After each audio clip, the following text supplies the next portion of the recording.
Okay. So இன்னைக்கும் நான் cloud front தான் பார்த்தேன். பட் அகெயின் க்ளவுட் ஃப்ரண்ட் கொஞ்சம் இன்டெப்த்தாக பார்த்தேன். ஸோ இந்த க்ளவுட் ஃப்ரண்ட் வந்துட்டு நம்ம சிடிஎன் மாதிரின்னு சொல்லி பார்த்துருந்தோம் இல்லையா? ஸோ இப்போ அந்த சிடிஎன் மாதிரின்னு சொல்லி பார்த்துருந்தோம். ஸோ அது எப்படி எஸ்டாப்ளிஷ் பண்ணுறாங்க, லைக் அது எப்படி இம்ப்ளிமெண்ட் ஆகுது, லைக் லாஜிக்கலாக எப்படி அது ஒர்க் ஆகுதுன்னா, இந்த இடத்துல வந்துட்டு எட்ஜ் லொகேஷன் அப்படின்னு சொல்லிட்டு ஒரு கான்செப்ட் இன்ட்ரடியூஸ் பண்ணுறாங்க. ஸோ இப்போ நம்ம பார்த்தோம்னா இதுக்கு முன்னாடி அந்த லொகேஷன் ஸ்பெசிஃபிக்கான நம்ம ரீஜன்ஸ் பார்த்துருப்போம். அவைலபிலிட்டி ஜோன்ஸ் ஏசட்னு சொல்லுவாங்க.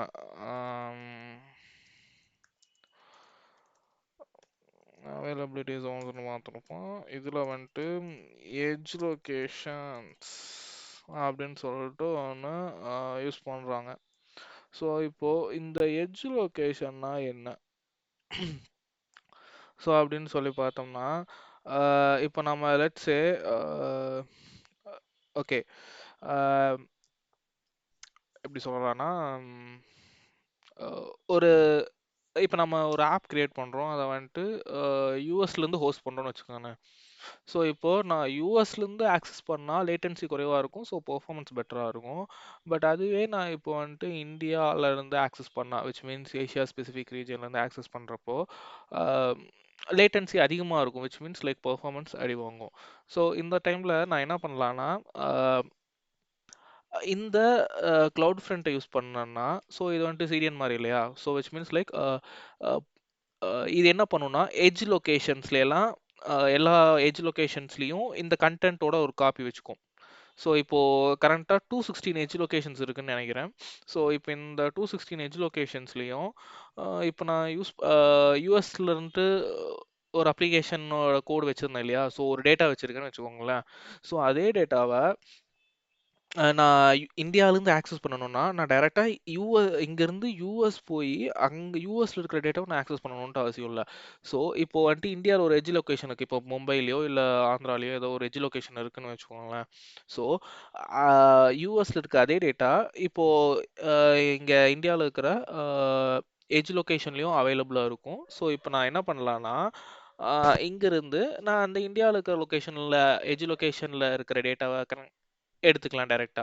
இன்ஸ்டெட் ஆஃப் யுஎஸ்க்கு போய் நான் டேட்டா எடுக்கிறதுக்கு பதிலா, நான் இப்போ இந்தியாவிலேயே இருக்கிறதுனால லேட்டன்சி குறைவா இருக்கும். ஸோ பெர்ஃபார்மன்ஸும் பெட்டரா இருக்கும். ஸோ இது வந்துட்டு one of the benefits of CloudFront. So CloudFront அந்த சிடிஎன் அந்த கான்செப்ட் வந்துட்டு எப்படி யூஸ் ஆகுது, அதே மாதிரி இப்போ அந்த எட்ஜ் லொகேஷன்ஸ் இதெல்லாம் எப்படி இம்ப்ளிமெண்ட் ஆகுது அப்படின்ட்டு தான் இந்த வீடியோவில் பார்த்தோம். ஸோ இன்னைக்கு அதான் நான் கொஞ்சம் இன்டெப்த்தாக படித்தப்போ இப்படி இருந்தது.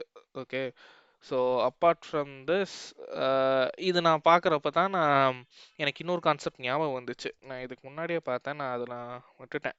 நான் எஸ்3 எஸ்3 இப்போ டாபிக் பார்க்குறதுக்குன்னா, இங்கே எஸ்3ல ரெப்ளிகேஷன் சொல்லிட்டு ஒரு லாஜிக் இருக்கு. ஸோ அதாவது இப்போ எஸ்3னா என்னன்னா ஒரு ஸ்டோரேஜ் ஆப்ஜெக்ட் அப்படின்னு நாம சொல்லி பார்த்துருந்தோம். ஸோ இப்போ அதாச்சும் ஒரு பக்கெட், ஸ்டோரேஜ் பக்கெட் அப்படின்னு சொல்லி பார்த்துருந்தோம். அதாவது நமக்கு என்ன டேட்டா வேணுமோ அந்த பக்கெட்ல போட்டு வச்சுக்கலாம். எஸ்3ல பக்கெட் போட்டு வச்சுட்டோம்னா அது வந்துட்டு ஸ்டோர் ஆகிருக்கும். நம்ம வேணுங்கிறப்ப ஆக்சஸ் பண்ணிக்கலாம் அப்படின்னு சொல்லி பார்த்துருந்தோம். ஸோ இதுலேயே வந்துட்டு ரெப்ளிகேஷன், எஸ்3ல ரெப்ளிகேஷனும் பண்ணலாம். ஸோ அப்படின்னா என்னன்னா, இப்போ என்கிட்ட ஒரு பக்கெட் இருக்கு, அதில் வந்துட்டு ஒரு 10 ஆப்ஜெக்ட் இருக்குன்னா, அதே பக்கெட்டை நான் இன்னொரு டூப்ளிகேட் கிரியேட் பண்ண முடியும். அதே மாதிரி ஒரு பக்கெட் கிரியேட் பண்ணி அதில் வந்துட்டு ஃபர்ஸ்ட் பக்கெட்டில் எந்த 10 ஆப்ஜெக்ட் இருக்கோ அதே 10 ஆப்ஜெக்ட் வந்துட்டு இன்னொரு பக்கெட்லேயும் இருக்கும். நான் புதுசாக ஒன்று கிரியேட் பண்ணியிருந்தேன் இல்லையா, டூப்ளிகேட் பக்கெட்டு, அதே பக்கெட்டில் அந்த 10 ஆப்ஜெக்ட்டும் கிரியேட் பண்ணி வச்சுக்கலாம். எதுக்குன்னா, இப்போ சப்போஸ் தெரியாம அந்த ஒரிஜினல் பக்கெட் டெலீட் ஆயிடுச்சுன்னு வைங்களேன். ஸோ பட் அதனோட பேக்கப்புக்காக இன்னொரு பக்கெட் நம்ம கிரியேட் பண்ணி வச்சிருப்போம். இப்போ நம்ம டூப்ளிகேட் பக்கெட்னு சொல்லி ஒன்று சொல்லியிருந்தோம் இல்லையா, அது அது இருக்கும். ஸோ அதை நம்ம யூஸ் பண்ணிக்கலாம். ஸோ இது வந்துட்டு ஒரு பேக்கப், ஒரு டிசாஸ்டர் ரெக்கவரி இந்த மாதிரி இடத்துல எல்லாம் யூஸ் பண்ணிக்கலாம். அவ்வளோதான் கான்செப்ட். எஸ்3 replication concept. இதுலயே வந்துட்டு ரெப்ளிகேஷன் இதுலயே வந்துட்டு எஸ்ஆர்ஆர், சிஆர்ஆர் அப்படின்னு சொல்லிட்டு ரெண்டு டைப் இருக்கு இந்த ரெப்ளிகேஷன்லயே. இது என்னன்னா, எஸ்ஆர்ஆர்னா சேம் ரீஜன் ரெப்ளிகேஷனு,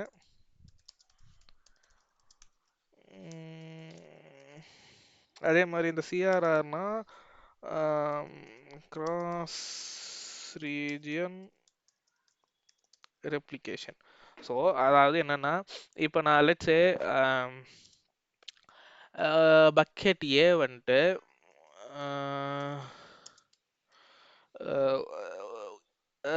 ஏபி ரீஜனில் இருக்குன்னு வச்சுக்கோங்களேன்.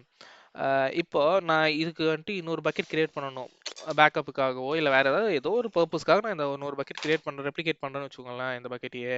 ஸோ நான் அந்த பக்கெட்டை வந்துட்டு அதே ரீஜன்லேயே, இப்போ யூஎஸ் ஈஸ்டில் இருக்காருன்னா இந்த பக்கெட் கிரியேட் பண்ணிக்கணும் பக்கெட் ஏ, பக்கெட் பி அப்படின்ட்டு இன்னொரு பக்கெட் கிரியேட் பண்ணுறேன்னா ரெப்ளிகேட் பண்ணுறேன்னு வைங்களேன், அதுவுமே யூஎஸ் ஈஸ்ட் சேம் ரீஜன்லேயே இருக்கும்.